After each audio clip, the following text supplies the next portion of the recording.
The Runnin Utes had their chances to beat Mississippi State. Instead, they'll have to settle for valuable lessons learned. Utah's first game against a power conference opponent went down to the wire, but the Utes came up short.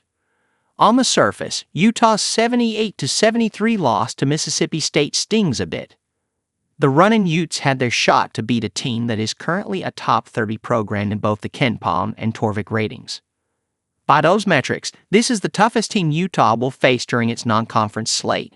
And yet, the Utes nearly pulled off the win in a neutral site environment at Landers Center in South Haven, Mississippi, just a couple hours from Mississippi State's campus in Starkville. Related 3 takeaways from Utah's 78-73 loss to Mississippi State. You know, a couple plays here or there and the score flips, and we're super happy, Utah coach Craig Smith said in his post-game interview on 700 AM.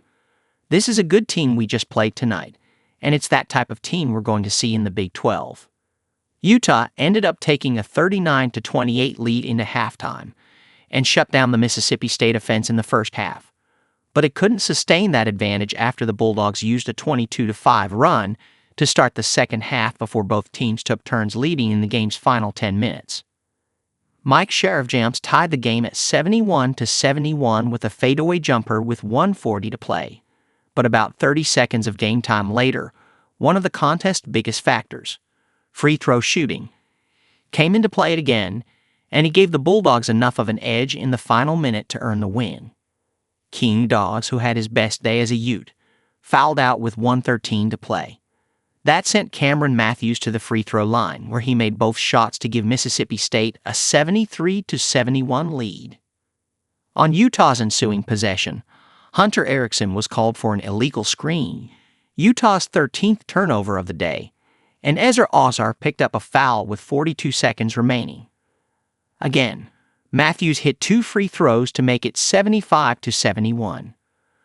Ozar then missed a layup where he altered the shot to try and avoid contact, and the Bulldogs wrapped up the tight win from the line. The Bulldogs made 24 of 33 free throws in the game, as Utah finished with 11 fouls more than Mississippi State. The Utes, meanwhile, hit 8 of 14 free throws. The hardest part is when your opponent shoots 33 free throws and you shoot 14.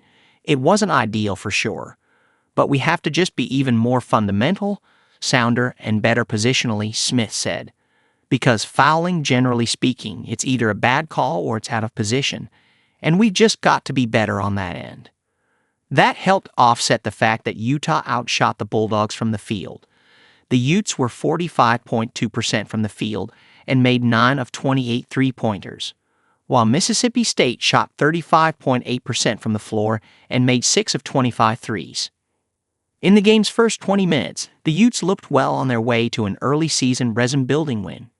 Utah's defense was spot on as the Utes held the Bulldogs to 22.9% shooting.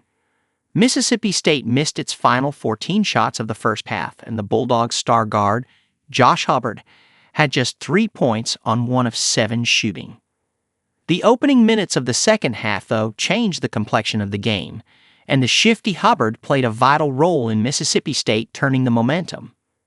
Hubbard scored 11 points during a 22-5 run for the Bulldogs to start the second half, as Mississippi State built a 50-44 lead before Utah finally got some things going again offensively.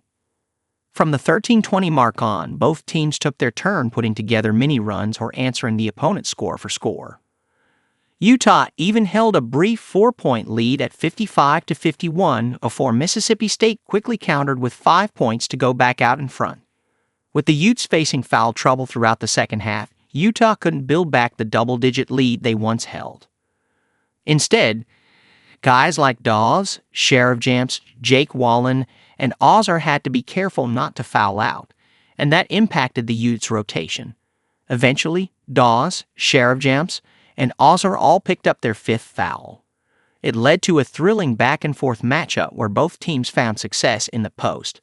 While Hubbard took over with 20 second-half points and Utah had several players step up as the Utes' leading scorer, Gabe Madsen struggled to find his shot against the Bulldogs. Hubbard ended the day with a game-high 23 points while adding 2 assists.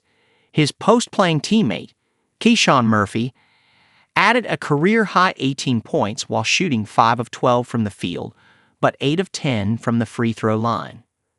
Mississippi State, after its frigid shooting in the first half, shot 50% after halftime.